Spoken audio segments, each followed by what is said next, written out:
Space, the final frontier.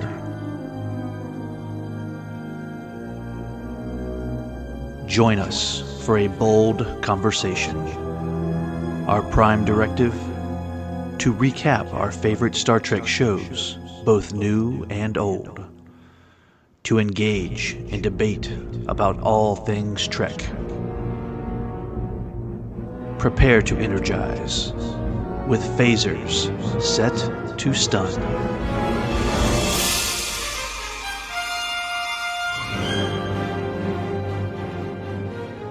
Hello, listeners, and welcome back to a new episode of Phasers Set to Stun, where we continue to show our love for everything Star Trek in this ongoing series from a Film by Podcast, which focuses on every system of the expanding Star Trek universe by covering television, movies, animation, directors, merchandise, and much, much more. Plotting your course on this voyage is your core Trek crew. I'm Wayne Whited. And I'm Scott Hoffman. And I'm David Burns. And today we're discussing an all-new episode of Star Trek Starfleet Academy. Episode 5, titled Series Acclimation Mil, was written by Kirsten Beyer and Tawny Newsome and directed by Larry Teng. So from this point forward, it's red alert, folks. There are spoilers ahead. If you haven't seen this episode, please stop and beam yourself to the nearest view screen to catch it on Paramount Plus. Then come back and rejoin us for this discussion. Hey, David, why don't you give us the short summary of the episode? I think I might. Series Acclimation Mil, better known as Sam, continues her mission around the Academy, having been sent to her by her makers to gain a deeper understanding of organics so they can better learn how to interact with them. Under increasing pressure to meet their demanding expectations, Sam stumbles upon the legacy of a famed emissary from years past, Benjamin Sisko. As an emissary herself, Sam feels an immediate connection to Sisko and becomes driven to understand who he truly was, where he disappeared to, and whether he should be considered a god. She embarks on this deeply personal journey alongside her close friends, which leads her to a virtual visit to the Benjamin Sisko Museum, filled with touching Easter eggs longtime fans will instantly recognize. Along the way, Sam uncovers more pieces of Sisko's story, including an encounter with Jake Sisko's image delivering a speech and a professor with profound personal ties to Benjamin himself. Ultimately, this episode stands as a true love letter to Deep Space Nine and to the incredible impact Benjamin Sisko had, not only on Starfleet and the crew of DS9, but on all of Bajor. Let me start off by first making the comment that I'm glad that we did our review of Deep Space Nine just before we started Starfleet Academy, because we had no idea this was coming, but that was great timing in our part. It was almost like we knew, absolutely. Right? It was almost like we knew this was happening, but we didn't, I promise. It worked perfect. Well, when Tawny called us and said, guys, this is what's going on, I wanted you to know right after Sirach. Yeah. And the fact, one of the episodes we dove into is, the Doctor kind of mentions it in this episode. It's like, okay. Yeah, there were quite a few of them that we put in our top 10s for those seasons that are referenced in this episode. So it's good. Yeah, I mean, we all love Deep Space Nine. It was a great series, and I'm glad to see that it's getting all this recognition. And I know there's a lot to talk about on this episode, so I'll let you guys tell me what you thought. Yeah, this was, to me, Wayne, I'm glad that you said what you said, because this was the day, the present that arrives on your porch on Christmas, the day after Christmas Day. Mm-hmm. Because I think we were talking about last week's episode being a love letter to DS9. Yep. So the whole week last week, I was like, where's it going to be? Where's the stuff? And it didn't arrive, and I'm like, okay, that's disappointing. And then this one arrives, and it's like, oh my God, I got a bike for Christmas. So, I thought it was a great epised. I tell you, I did not know Tawny was involved with this at all. I didn't either, and I love that. So when her name popped up, I'm like, oh, cool, Tawny helped write this. And then I realized, when I did some research, I realized she has a deep love of Deep Space Nine.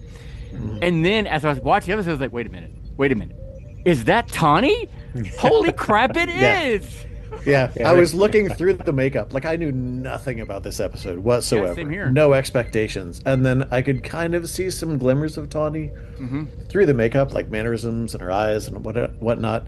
And as there was more confirmation, it's like my love for this episode just grew with everything that I uncovered. Yeah, I didn't know who she was. Of course, none of us did until she revealed it. Right. And I'm like, Oh man, I didn't see that coming. That was like an M. Night Shyamalan reveal right there. Like, you Yeah, son of a yeah. bitches. Look what you did. Of all the people to be able to get that kind of role, it made me so happy. It's like seeing something great happening for a friend of yours Yeah. that's in the business, right? Because we Yeah. know, we've talked about how much love she has for it, Yep. how much deep knowledge she has of the lore. I kind of see her as kind of the next generation of Jonathan Frakes.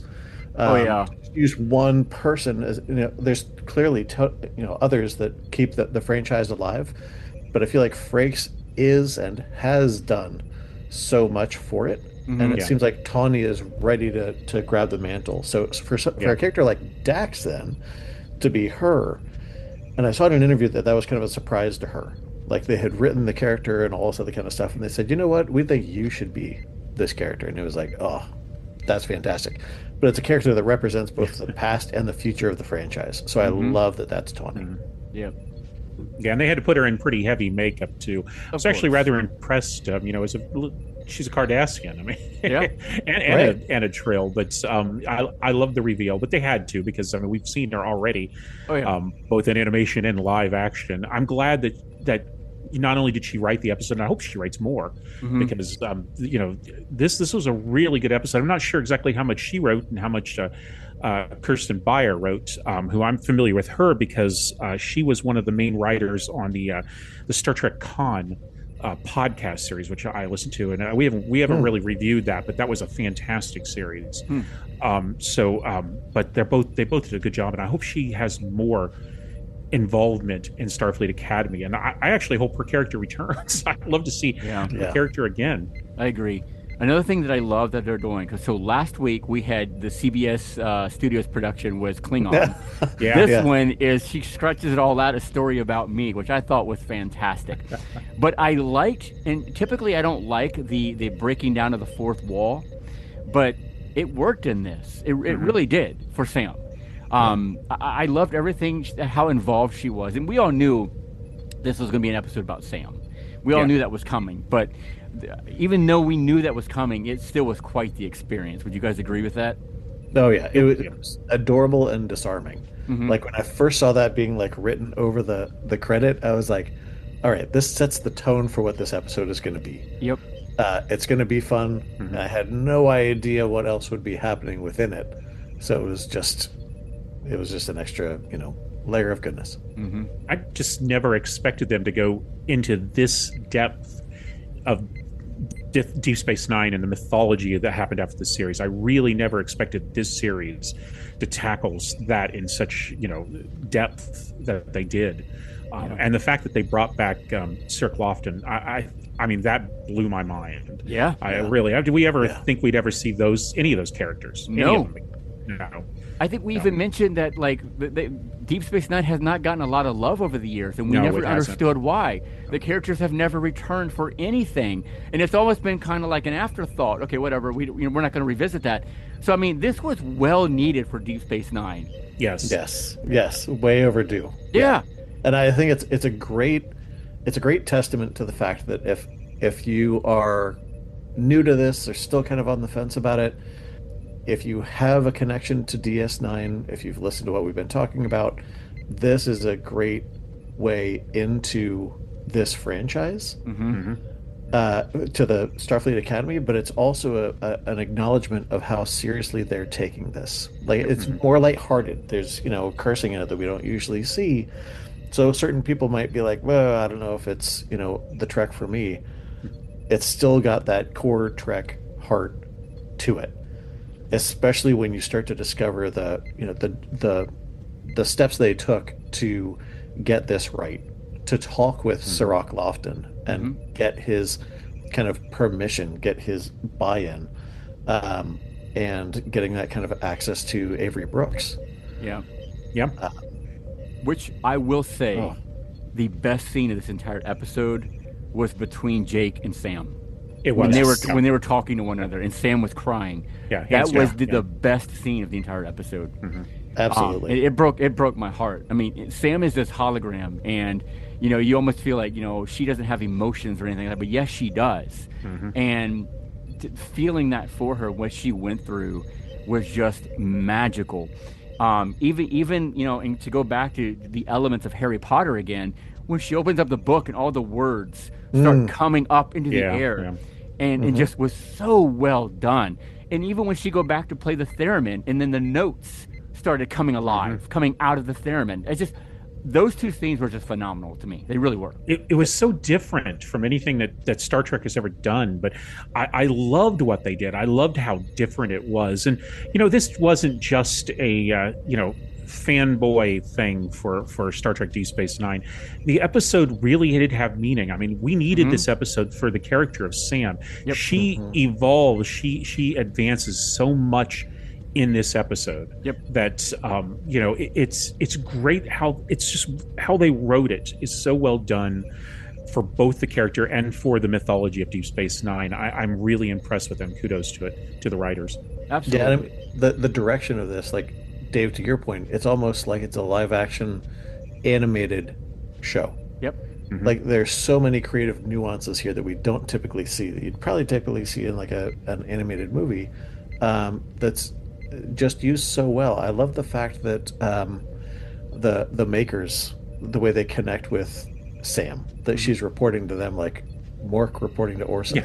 Right? I'm glad you said that, because I got that same feel. Oh God, that was so nice. And Chiwetel Ejiofor? Yeah, he's the voice of him. Being though. Yeah, I didn't realize that until recently. Yeah. Oh, that's so cool.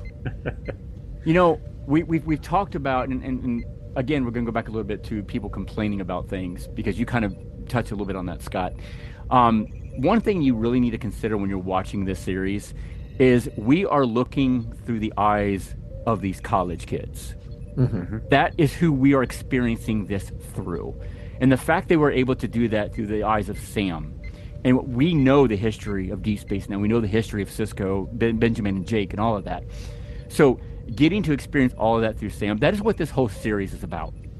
Experiencing this world through the eyes of these college kids who have no inkling about the history that's involved with what happened years and years ago with Star Trek, right?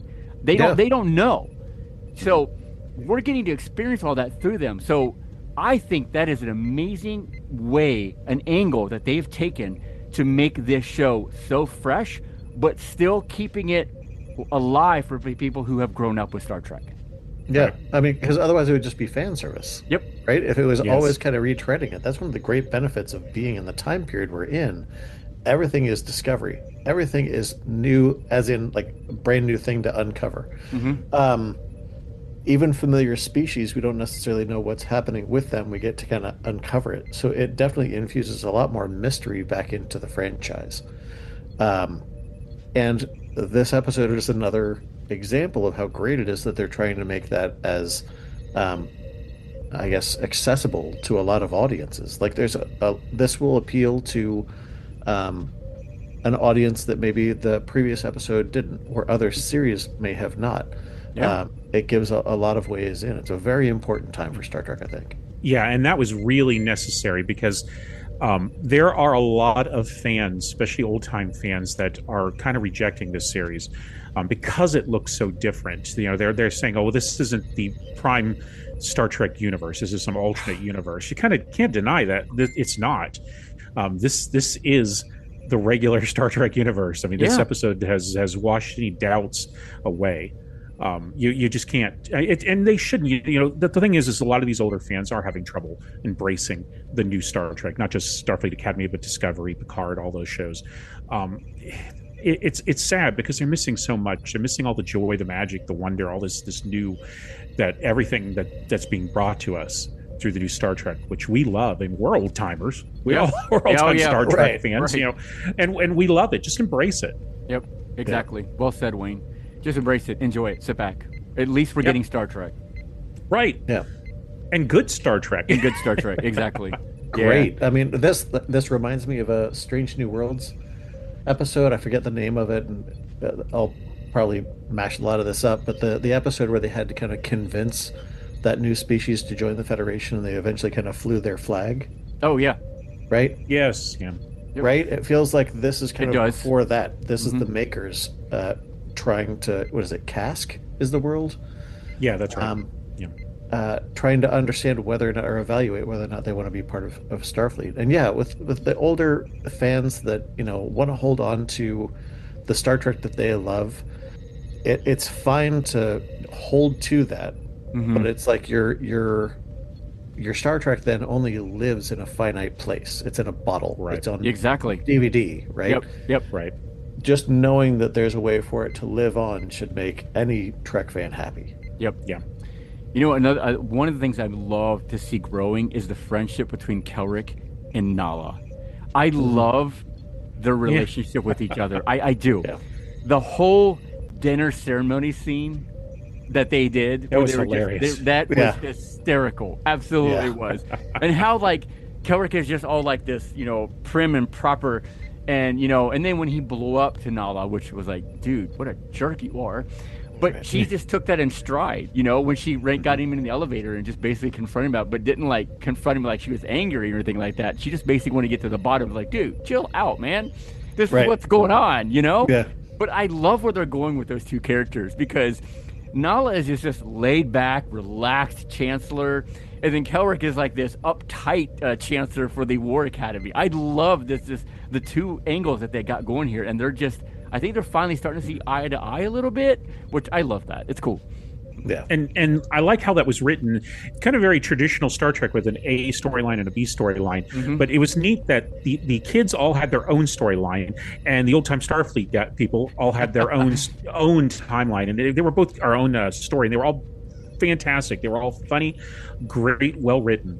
Yeah, absolutely, it was. It was a great kind of, it's a trope that I didn't realize was a trope in Star Trek, where there's that kind of, we have to kind of be diplomatic in adhering to these traditions that we think are ridiculous, like the bullhorn mugs, right? Whatever those things were. I love those. It almost seemed like it was semi-improv kind of thing. It was like, yeah, then It you almost have to play an instrument, and it's great seeing kind of that dynamic. I think it was also a great use of the Doctor and Jet Reno. Yeah. Yes.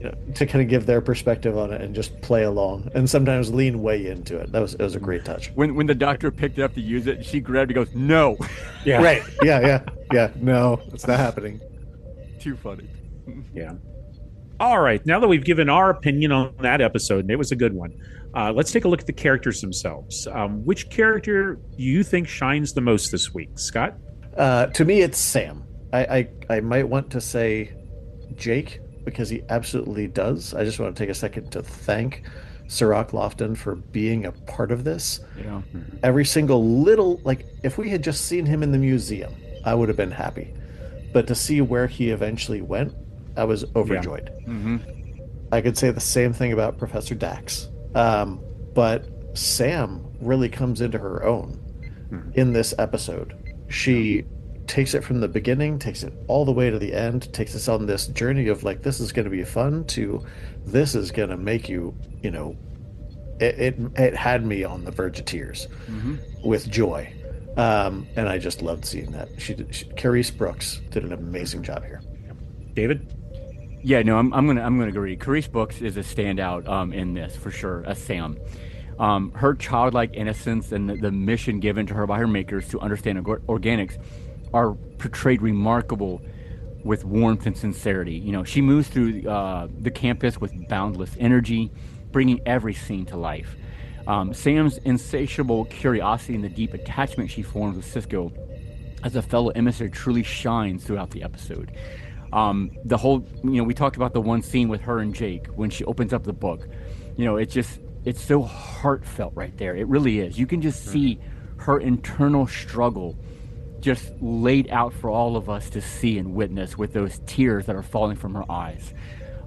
It's just an incredible performance on her part. And I mean, yeah, I couldn't pick anybody else. There's just no way. Yeah, I mean, of course I'm agreeing. It's Sam. I mean, this is her episode. We knew it was going to be. I mean, obviously from the title of the episode, but yeah, Carice Brooks, she's fantastic. Remarkable job in this episode. Over the last 4 episodes, I wasn't really sure about where her character is going or what they plan on doing with her, only because I felt that they really hadn't given her very much to do. But she's got a lot to do here, and she's grown on me. Yeah, and I can really see the potential that character now has with this series. There's a lot of potential there. Plus, I'm very curious about her background and her race specifically. The Overlords is giving her orders. I want to know more about what's going on there, about the situation, the plans. I can see a lot coming up in the next couple of years of the show with that.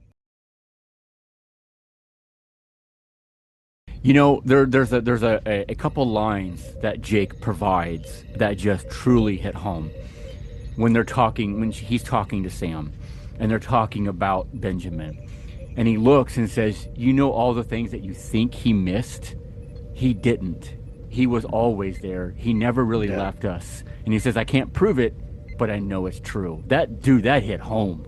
Oh my God. Yeah. As someone who has lost both parents, absolutely. As a father, that hit deep. Yeah. And it feels like it's not just, we're going to give you a basket of Easter eggs that's a little bit of a love letter to DS9. It's more like, we're going to give you, I would say, probably a little bit more satisfaction than closure, which is exactly what it should have. You have that still, it's like Inception. Like, the mystery still stands whether or not the top falls. Right? Or keeps spinning. It keeps it alive. It never answers the question, what happened to Ben Sisko, to a certain degree. It keeps that mystery alive, but it gives the satisfaction of knowing he never had that connection lost with Jake. And just had me in stitches. Absolutely. Well, I'm glad you brought that up too, David, because that was very important. It just shows how the writers really care about making sure that they do honor to Deep Space Nine and to the character of Benjamin Sisko, because back in the last season, Avery Brooks didn't want them to say that he never came back. He didn't want that whole black guy abandoning his family thing that was going on, and they added those lines in there specifically to make sure that didn't happen. There's been a lot of talk. I've been reading the reviews of this episode, and they've all been very, very positive, but there's a lot of questions as to why Avery Brooks didn't actually come back for this episode, or why he didn't come back for anything else. And the simple reason, I mean, he retired quite a few years ago. He did. Yeah. He doesn't, other than a very rare convention appearance that he makes every now and then, he doesn't do any acting. And I don't think he has any desire to return to acting right now. But according to the producer of this episode, he was very much involved in the making of this episode and was in touch with them and Sirach as well, and giving him the blessing to make the episode. He even gave Curious Brooks a phone call and talked to her about it, which I think is fantastic. That he at least had that little bit of involvement. He basically handed over the reins of his character to her, which I thought was a beautiful gesture on his part. Well, even his narration at the end, that was a speech that Avery Brooks gave that they put into this episode, which was so cool. Yeah. Wasn't that a recording that he had done? It's kind of I got the sense it was maybe like a private recording he had done on something he was also reflecting on his own father. Yeah, it was some sort of like poem readings or something he did 20 years ago or so after the show. Yeah. Which just gives it a whole nother level of meaning. And knowing that Sirach has been in touch with Avery over the years, that's that father-son type relationship that goes beyond the written page, right? Yeah, absolutely. Right. And just knowing that they were like, we need to treat this with a lot of respect. Hats off. Yeah. Agreed. All right, if you have any choice to be any character that appeared in this episode, which one would it be and why? David, why don't you give us yours first? I'm going to continue with the Sam here, because she is experiencing so much for the very first time, not just learning, but truly feeling it. Along the way, she finds someone she can deeply relate to in Sisko, not only Benjamin, but Jake as well. She dives headfirst into the wealth of knowledge. Sam discovers far more than answers about her subject. She uncovers truth about herself. Who doesn't want to do that, to be honest with you? Her journey is one of connection, self-discovery, and understanding what it truly means to be more than what she was created to be. And the stance that she makes to her makers just spoke volume.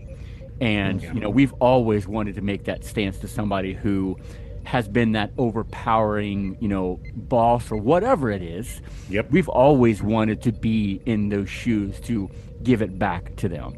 And the fact that Sam made that stance, man, I would love to have been in that position. Yeah.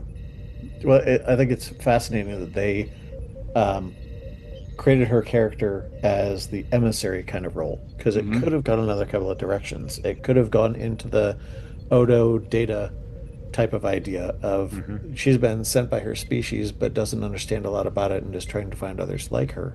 Right. It could have gone to just kind of the diplomat role, to be like, I'm here on behalf and I'm trying to, bridge things. But the emissary seems like it has a whole lot more responsibility for somebody who is 127 days old, something like that. Yeah.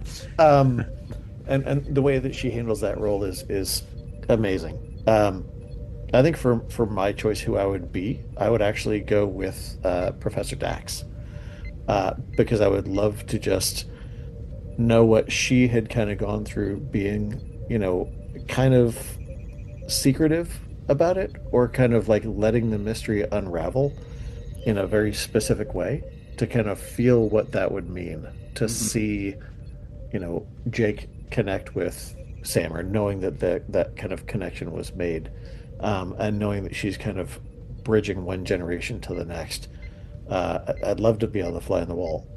I don't think I'd want to know all the secrets that Dax knows. Like, I wouldn't want that to be revealed. I didn't want to know exactly what we were shown in the episode, but just being in that role feels like it would be amazing. Wayne, what about you? Well, Wayne, before you answer though, so for Trill, they only live 800 years. So clearly, she's like what, 1,000 now?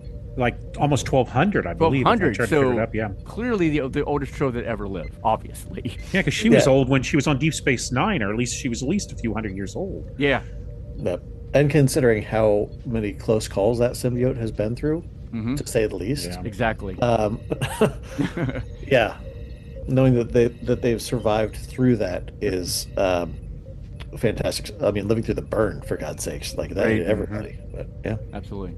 What about you, Wayne? I'm curious. Well, yeah, I'm going to choose Sam, as of course I am, because I love her curiosity, her brightness, her wonder, because I think she's the character that I probably the most relate to, especially in this series. So, when she was standing in that room, trying to choose which mystery to tackle, you had the Guardian there, and there were some of the others. They were all interesting, but I probably would have chosen the mystery of Sisko's disappearance as well. And the way she tackled the mystery was really well done, because she didn't solve it, but she did solve the mystery of herself, and took a giant step in her own destiny. And I really like that. So I have to choose her because I can relate. It's a good choice. And now we get to the favorite part of watching these episodes, where we dive deep into the episode and see if we can't pull out any Easter eggs. And boy, this episode was jammed-packed from beginning to end. Wow, part 2 episode. Yeah. Right. So I'm going to let you, David and Scott, you tell me anything you found first, and then I'll fill in the gaps. Well, I mean, we've already mentioned quite a few of them, so I'm sure we don't need to go over those again.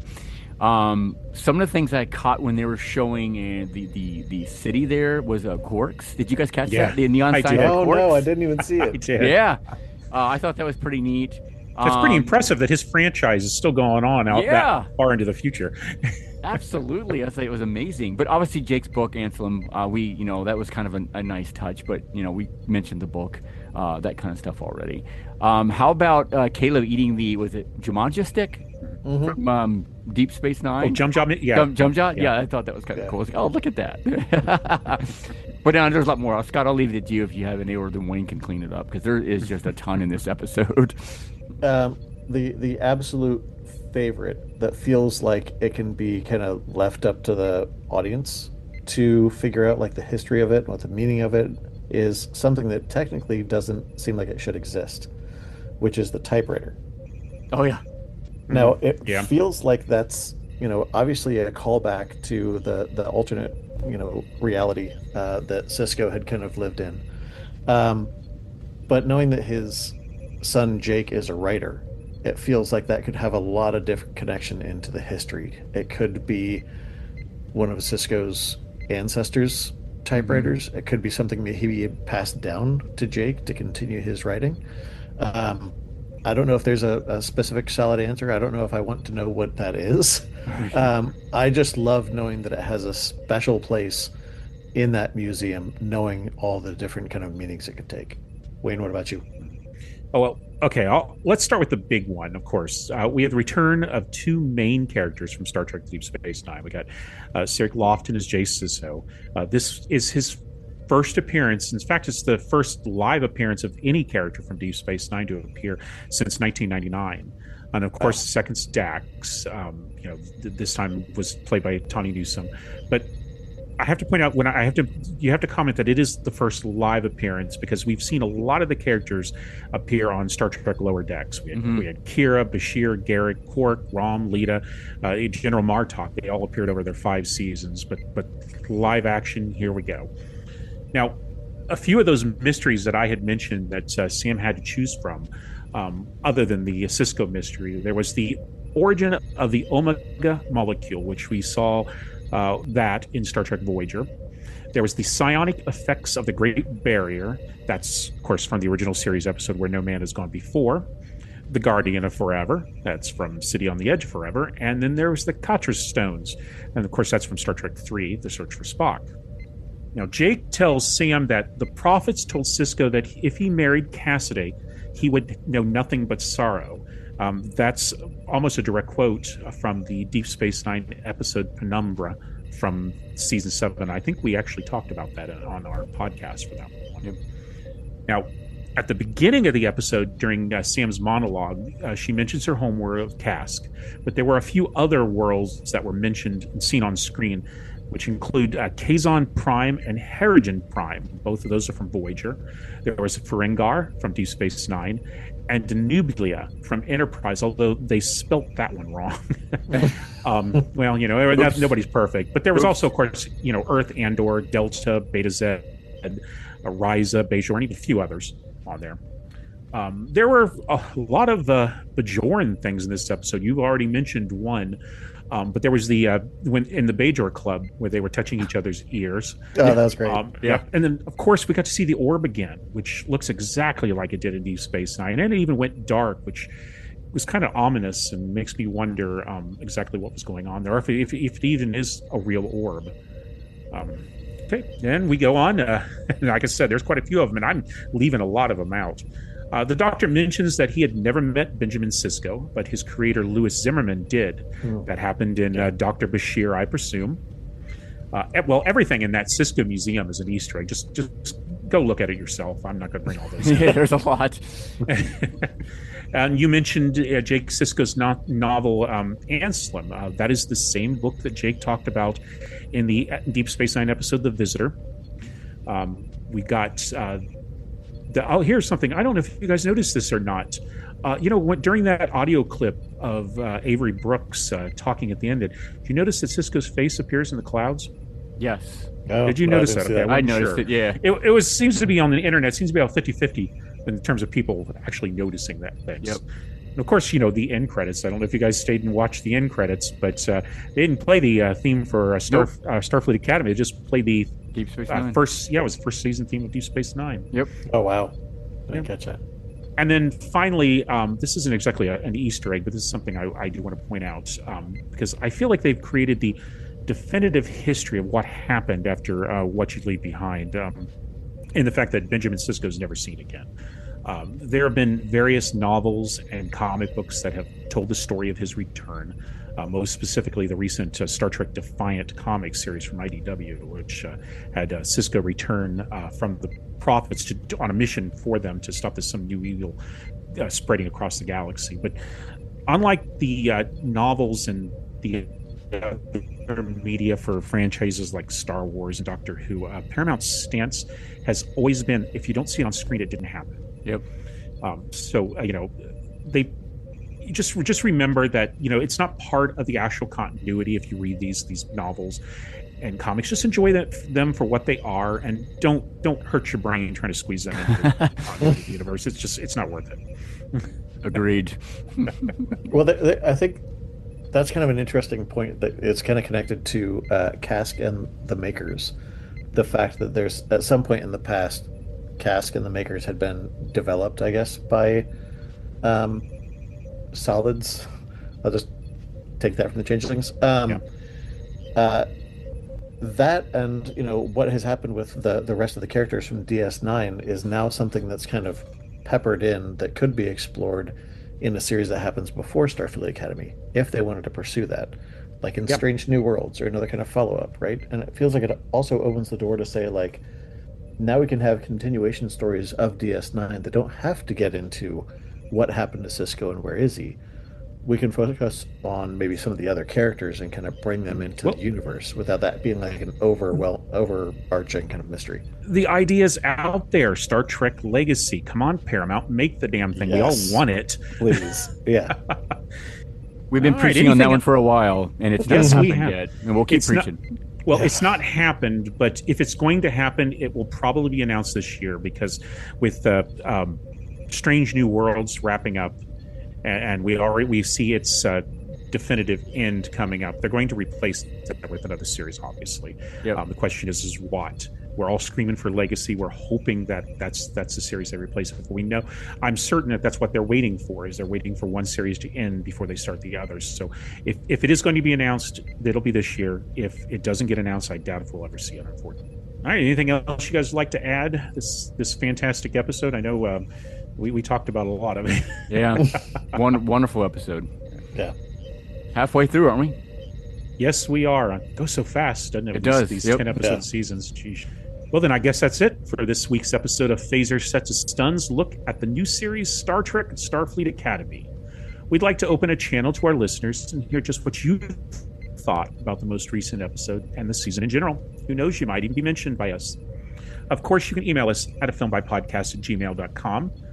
Find us online at afilmbypodcast.com. Follow us on Facebook, Instagram, and X. And if you're looking for more exclusive content or swag, you can join our Patreon and find out what exclusive items are hidden within. And in case you don't know already, A Film By and Phaser Set to Stun is now on YouTube. You can find many of our episodes, both old and new, on our channel at A Film By Podcast. Also, go to our website, which is at afilmbypodcast.com, and click on the articles tab at the top of the page, and you'll find our Phaser Set to Stun book reviews, which I'm going through each of the Star Trek novels, old and new, and telling you which ones to pick and which ones should be beamed out into space. And thank you again, David and Scott, for joining me and the listeners for another fascinating discussion. Yep. Thanks, everybody. Thanks. Next episode is titled Come Let's Away, the 6th episode of the season, and we've actually been given a short blurb this time. And it says, during the cadets' first training mission on an abandoned ship, they encounter a dangerous enemy. Any clues or ideas that you guys have in mind for that? A dangerous enemy? That's all I got. Well, I really have no idea, but that dangerous enemy, what is the character's name from the pilot? Paul Giamatti. Braca. Yeah, there we go. I That's actually Braca. he might be making an appearance again because we did say that we thought he would appear at least one more time other than the finale. So Yeah. this might be it. That's my thoughts, but who knows?